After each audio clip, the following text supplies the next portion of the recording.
वो रात अजीब सी थी। रेहान अपने कमरे में अकेला बैठा था। सामने वही खत रखा था जो किताब के अंदर से मिला था। बारिश की हल्की हल्की आवाज़ पस मंज़र में गूंज रही थी और रेहान बार बार उस खत को पढ़ रहा था। दिल ही दिल में सोचता, ये सिर्फ एक सत्र नहीं, ये वापसी की दस्तक है। लेकिन वो कौन है? क्या वाकई वो अरेबा है, या ये सिर्फ मेरी ख्वाहिश?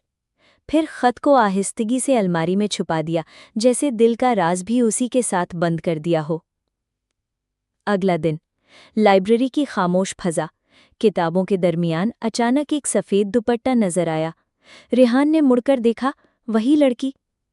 रेहान ने धड़कते दिल के साथ पूछा, क्या तुम अरेबा हो?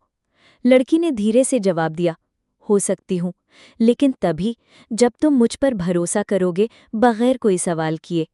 रेहान के होंठ कँप-कँपाए, लेकिन मैंने तुम्हें खो दिया था। और लड़की ने कहा, तभी तो दोबारा पाने के लिए शर्त रखनी पड़ी। मुझे वक्त दो, 1 हफ्ता। एक भी सवाल मत पूछना, वरना मैं हमेशा के लिए चली जाऊंगी। यूं 1 हफ्ता शुरू हुआ, खामोश मुलाकातों का हफ्ता। कभी वो दोनों पार्क में बैठते, कभी पुरानी यूनिवर्सिटी के बेंच पर।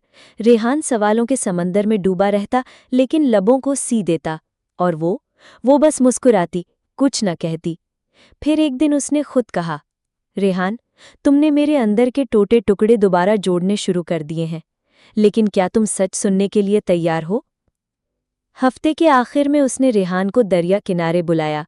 सूरज डूब रहा था, फजा सुनहरी हो रही थी। उसने आस्तीनें ऊपर की और रेहान की सांस रुक गई। कलाई पर पुराने जख्मों के निशान थे। अरीबा की आवाज़ लरज रही थी, मैं खत्म हो चुकी थी रेहान, लेकिन मरने नहीं दी गई। एक एनजीओ ने मुझे बचाया, अस्पताल में रखा, और फिर मेरी खामोशी को लफ्ज़ों में बदलना सिखाया। मैं तुमसे दूर गई ताकि खुद से करीब आ सकूं। रेहान की आंखों में आंसू थे। तुमने बहुत कुछ झेला, और मैं सिर्फ पछतावे। अरेबा ने नजरें उठाकर कहा, मोहब्बत कभी आसान नहीं होती, लेकिन अगर सच्ची हो तो पलट आती है। उस लम्हे रेहान ने उसका हाथ थाम लिया। ढलती धूप की आखिरी किरण उन दोनों के चेहरों पर पड़ रही थी। रेहान बोला, अरेबा, मैं वादा करता हूँ, अब हर लफ्ज़ सोचकर बोलूंगा, हर कदम तुम्हारे साथ रखूंगा। अरेबा की आंखों में नमी चमक उठी। तो फिर अगला सफ़ा हम मिलकर लिखें?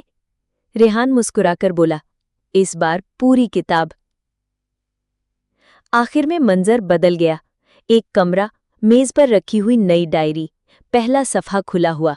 ऊपर लिखा था, एपिसोड 10, आखिरी खत, अज़ल से अबद तक।